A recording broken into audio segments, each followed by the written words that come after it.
अलंकार परिचय। अब रूपक के बाद आते हैं उत्प्रेक्षा। अभी तक तो हमने आमने सामने उपमेय उपमान को पढ़ा। अब यहाँ देखिए, यहाँ आ गए उपमेय में उपमान, अर्थात चपरासी में प्रिंसिपल, या सज्जन में दुर्जन में सज्जन। ये देखिए, ये थोड़ा है समझने में कठिन। हमारे जितने भी पाठक गण हैं उनसे मैं कहना चाहता हूं कि उपमेय में उपमान की संभावना, अर्थात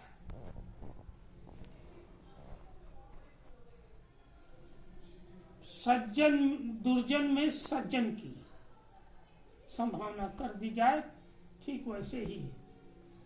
देखिए, आइए पढ़िए। उत्प्रेक्षा अलंकार, जहां उपमेय में उपमान की संभावना, उपमेय उपमान उपमान की संभावना की जाए, वहां उत्प्रेक्षा अलंकार होता है। लेकिन इनके तरीके दो हैं। ऐसे नहीं समझ में आएगा तो एक और इनका तरीका है, उस तरीके से तो पकड़ में आ जाएंगे तुरंत। वहां उत्प्रेक्षा अलंकार होता है। इस अलंकार में जनु मनु जानो मानो मनहु जनहु आदिवाचक शब्द के रूप में आते हैं। ये जितने भी हैं, जनु मानो जानो मानो मनहु जनहु, ये सब वाचक शब्द में आते हैं। वाचक शब्द हम बताया था उपमा अलंकार में, साधारण धर्म बताया था, तो ये आ जाते हैं। जहां भी जनहु मनहु दिखे, उनको अब ऐसे करिए, मुट्ठी में ले कहे को उत्प्रेक्षा है, आंख मूंद कर मार दीजिए, कोई नहीं कहेगा कि नहीं है। क्योंकि इनको पकड़ने में, यहाँ तो पकड़ने में कठिनाई है साहब। उपमेय में उपमान की संभावना। अब जैसे देखिए, कहती हुई यूं उत्तरा के नेत्र जल से भर गए, हिम के कणों से पूर्ण मानो हो गए पंकज नहीं। मानो आ गया, पहला पकड़ते ये हुआ कि ये मानव जी आगे मानो, ये साधारण बात है, पकड़ लेंगे, उत्प्रेक्षा हो जाएंगे। दूसरी बात, कहती हुई यूं उत्तरा के नेत्र जल से भर गए, जहां उपमेय में उपमान की संभावना। अब यहाँ देखिए, उपमेय जी कहाँ है, उपमान कहाँ है। उत्तरा के नेत्र क्या हुए, जल से भर गए, यानी आंसुओं से भर गए। हिम के कणों से पूर्ण मानो हो गए पंकज ने। जैसे कमल के पत्तों पर कुहासा की बूंदें दिखती हैं, ठीक उसी तरह कमल की तरह उसकी आंखों में जल छाया था। लग रहा था कि कमल की पंखुड़ियों पे ओस के कण हैं। तो यहाँ क्या कर दिया, उत्तरा के नेत्र को क्या बना दिया है, पंकज कमल। तो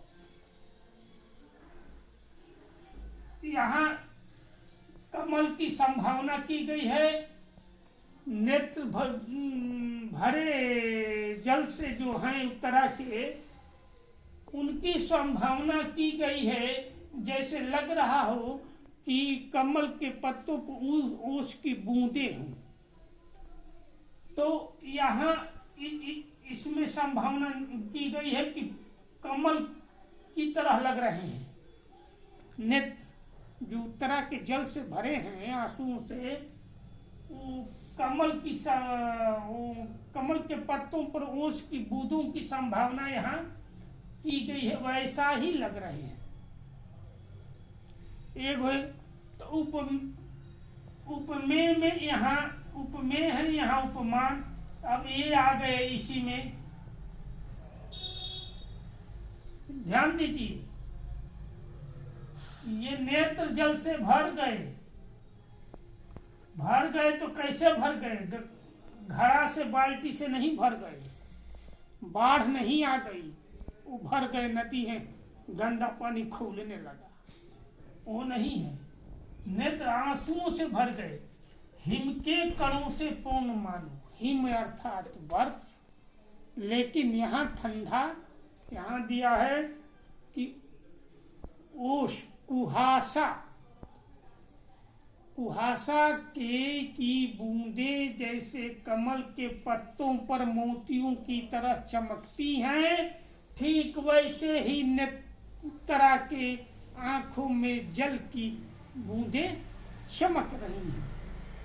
तो यहाँ पंकज जी को यहाँ ला दिया तो उत्तरा के आंख उसके कणों जैसे दिख रहे हैं। तो उपमान जी उपमेय में गए। यहाँ देखिए, पुलक प्रकट करती है धरती हरित तृणों की नोकों से, अब मानो झीम रहे हैं तर भी मंद पवन के झोंकों से।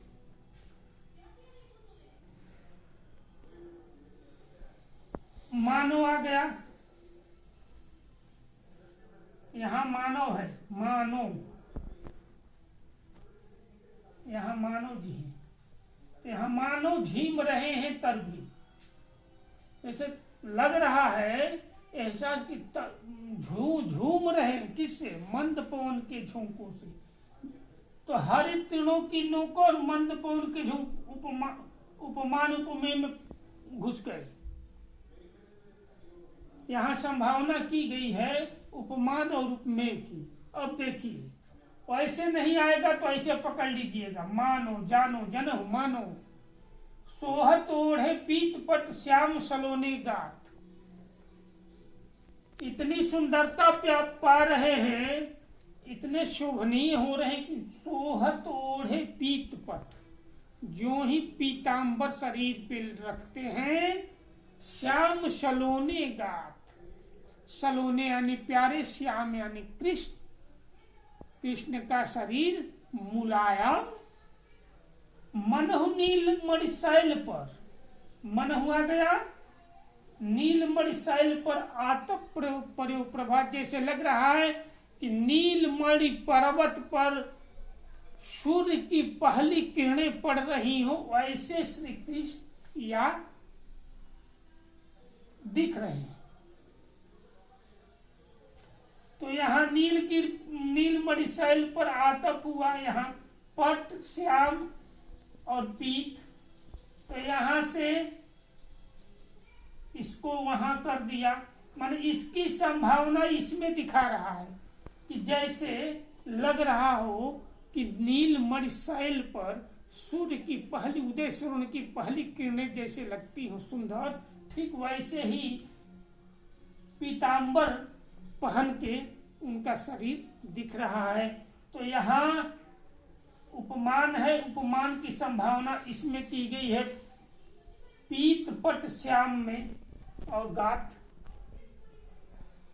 यहाँ देखिए, पवन मंद के झोंकों की तुलना की गई है, संभावना की गई है हरित तृणों की नोकों से। तो यहाँ उपमान उपमेय में संभावना की जा रही है कि वो उपमान है, यहाँ देख ही लिए हैं। तो ये है उत्प्रेक्षा जी। अब न समझ में आए तो फिर एक बार कहिएगा, समझाएंगे, बताएंगे। ये नहीं कह देंगे कि अरे क्या समझ रहे हैं। पंकज तो लड़कवा का नाम है, यहाँ तो पर्याय भी बहुत लोग नहीं जानते। नीरज तो लड़कवा का नाम है, हमारे चाचा का लड़का है नीरज, आप तो कमल को कह रहे हैं।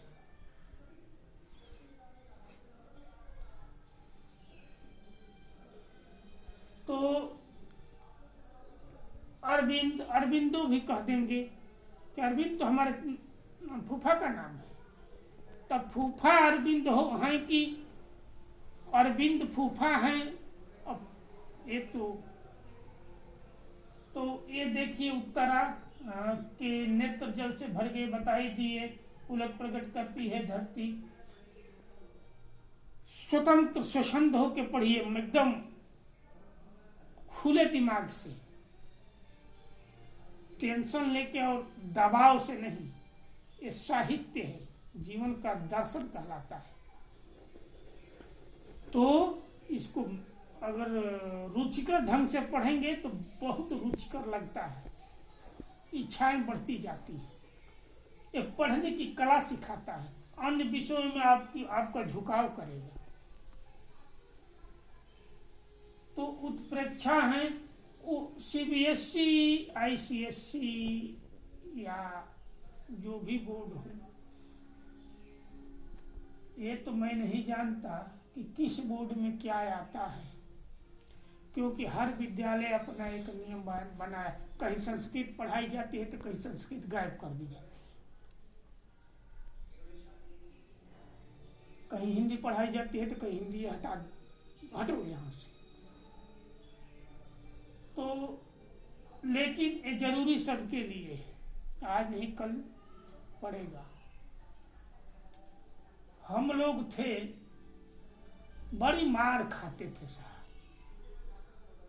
इतने बड़े बड़े डंडे होते थे, मारते थे तड़ाक से, ऐसे ऐसे मछली की भांति छटपटाने लगते थे।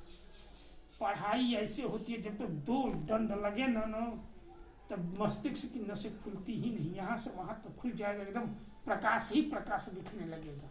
अब की पुस्तक के अलावा कुछ दिखेगा ही नहीं। तो बिना मार की पढ़ाई नहीं है। विद्यालय में रहें लेकिन विद्यालय में टिक नहीं पाए, क्योंकि वहाँ वो बताया जाता है, जहाँ भी हम हर विद्यालय की बात नहीं कर रहे हैं, इस विद्यालय में कुछ विद्यालयों में ये कहा गया कि इसको पढ़ाइए, ऐसे पढ़ाइए। आप कहानी पढ़ा के काहे नहीं फुसला दे रहे हैं साहब, बच्चों को कहानी सुनाइए। हम कहे कैसी कहानी, तो दादा नानी आजा बबी सबकी कहानी कह दीजिए। आपके गांव में कोई घटना ये करिए। और जब पेपर आया तो कहने लगे कि उनको बता दीजिए कि कहाँ से कहाँ तक आएगा। अब यही अगर बता दिया जाए तो आज ही समस्या ये खड़ी हो जाती है, आगे चलकर वो आदत पड़ जाएगी, उसी का अभ्यास हो जाएगा। यहाँ से यहाँ तक, और किसी नौकरी में कंपटीशन में जाएंगे तो क्या कहेंगे कि यहाँ से वहां तक बता दीजिए। फॉर्म भरेंगे तो लिख देंगे क्या कि सिलेबस में लिख दीजिएगा कि यहाँ से यहाँ तक मैथ आएगा, यहाँ से यहाँ तक साइंस आएगा, हिंदी आएगी, इंग्लिश आएगी। अब कह दीजिए नौकरी मिल गई, आप सब बन गए, अब क्या कहना है। घर आकर गोबर फेंक विभाग में बैठ जाएंगे। तो ये मत आदत डालिए कि यहाँ से वहां तक आता है, ये डालिए कि पूरी पुस्तक को हमें पढ़ना है, आज के लिए नहीं, आने वाले कल के लिए हमें मेहनत करनी है, परिश्रम करना है। आज तो है ही है, आज तो किसी तरह चला जाएगा, आज तो जा ही रहा है। आने वाले कल कैसा आएगा उसकी तैयारी पहले से रखिए सुदृढ़, अस्त्र शस्त्र लेकर, किसी रूप में आए कहीं से आए, संग्राम होके रहेगा, पीछे नहीं हटेंगे। अब अगले भाग में मिलेंगे अतिशयोक्ति या अनियोक्ति के साथ, ये भी अलंकार हैं। तब तक के लिए दीजिए हमें विदा।